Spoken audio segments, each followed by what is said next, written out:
Unlock the future of flavor at IDDBA 2024. Registration is now open for the ultimate dairy, deli, bakery, and food service event. Join industry experts, savor delectable delights, and make invaluable connections. Don't miss out. Register today at iddba.org. Grocers celebrate National Supermarket Employee Day. Casey's General Stores launches a special release batch of select bourbon, and Illinois could eliminate its grocery tax permanently. Welcome to Retail Daily, your quick look at the top news from Supermarket News and CSP Daily News. I'm Supermarket News Editor Tim Inkelbarger. And I'm CSP Editor Hannah Hammond. Grocery store workers across the country are celebrating National Supermarket Employee Day, with a number of grocers and associations giving a shout-out on February 22nd to staff for their hard work. FMI, the Food Industry Association, not only called out supermarket staff for their dedication to the industry and the people they serve, but they also built a web page with a variety of resources grocers can use for the big day. FMI issued a proclamation stating that there are nearly 6 million supermarket employees in the United States, and the need for them is greater than ever because of current and growing consumer demands. Casey's General Stores has teamed up for the third year with Buffalo Trace Bourbon to offer a select number of special release bottles. This comes as the C-store chain works to innovate its beer, wine, and spirits offerings. Customers can find a limited offering of Buffalo Trace Single Barrel Select Bourbon in 375 milliliter bottles available at 73 of its convenience stores in central Illinois. The Canadian government continues to put pressure on Loblaw to sign off on a grocery store code of conduct. But in the meantime, the retailer is setting new standards when it comes to financial performance. Loblaw produced a successful fourth quarter, reporting gains in every meaningful category. Revenue was up 3.7% year over year at just over $14.5 billion, and retail segment sales increased 3.4% at over $14.1 billion. Loblaw also announced it will be investing $2 billion to build 40 stores and 140 new pharmacy care clinics, expand or relocate 10 stores, and renovate an additional 700 locations. Kentucky Governor Andy Beshear joined officials to break ground at Circle K in Richmond, Kentucky for the first electric vehicle charging station in the southeastern United States, financed with federal funds from the National Electric Vehicle Infrastructure Program. The Richmond location is one of 2 awarded sites Circle K will own and operate. The convenience store chain was also selected to install an EV fast charging station in Berea, Kentucky, which will begin construction following the completion of the Richmond site.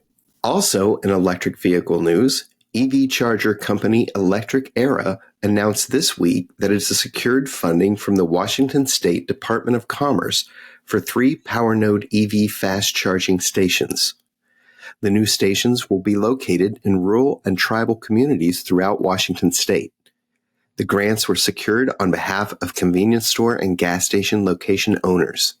Convenience store retailer Quick Trip has teamed up with the Kansas City Royals for a new multi-year partnership to improve youth literacy in the Kansas City area.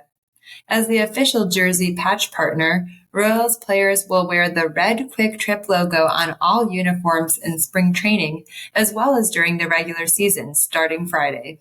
Dollar store companies looking to build in the city of Chicago will have to follow a new ordinance passed by the city council, reports the Chicago Tribune. The small box retailer ordinance restricts dollar stores from opening within a mile of pre-existing locations.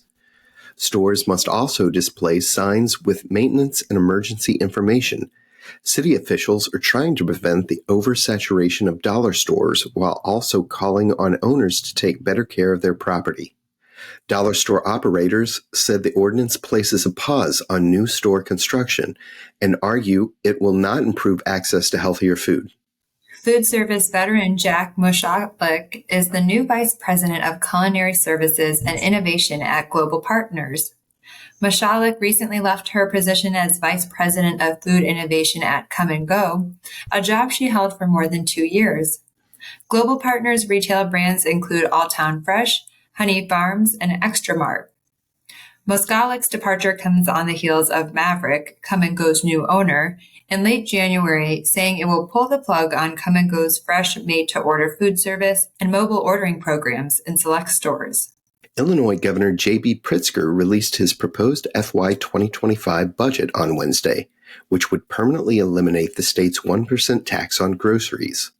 As inflation cools, shoppers are still feeling the squeeze every week at the grocery store, Pritzker said in a press release, adding that the tax cut is for the good of our state's working families. TriStar Energy, parent company of convenience store brands Twice Daily, Sudden Service, Southern Traders, Little General, and Maverick Quick Shop, and the White Bison coffee brand, has named Steve Perry as COO. He was vice president of wholesale operations, managing company-owned and dealer-operated locations, contracted and uncontracted independent convenience stores, the customer service department, the commercial fueling team, and new business growth and acquisitions. He will also now oversee all retail company-owned and operated locations, the construction and maintenance department, and the supply and logistics team. The Save Mart companies added industry veteran Chris Hooks to its C-suite as the company's new chief merchandising and marketing officer. Hooks previously served as executive vice president and chief merchandising officer at Save-A-Lot, senior vice president of consumable merchandising at Family Dollar, and executive vice president for Center Store, Fresh, Strategic Sourcing, Supply Chain, Marketing, and Brand Development at Topco Associates.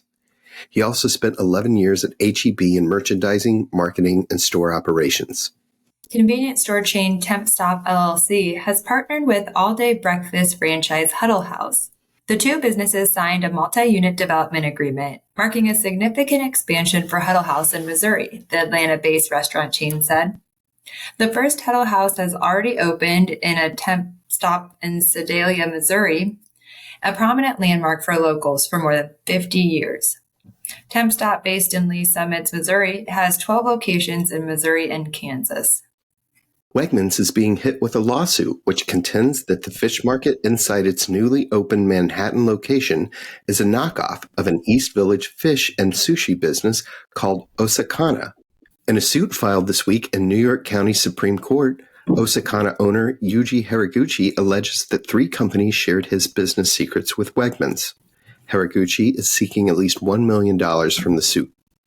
And that'll do it for today's episode of Retail Daily. Subscribe on Apple Podcasts, Spotify, and more for your daily dose of retail news. For more on these stories, visit CSP Daily News and supermarketnews.com. I'm Tim Inkelbarger. And I'm Hannah Hammond. Have a great day. Unlock the future of flavor at IDDBA 2024. Registration is now open for the ultimate dairy, deli, bakery, and food service event. Join industry experts, savor delectable delights, and make invaluable connections. Don't miss out. Register today at iddba.org.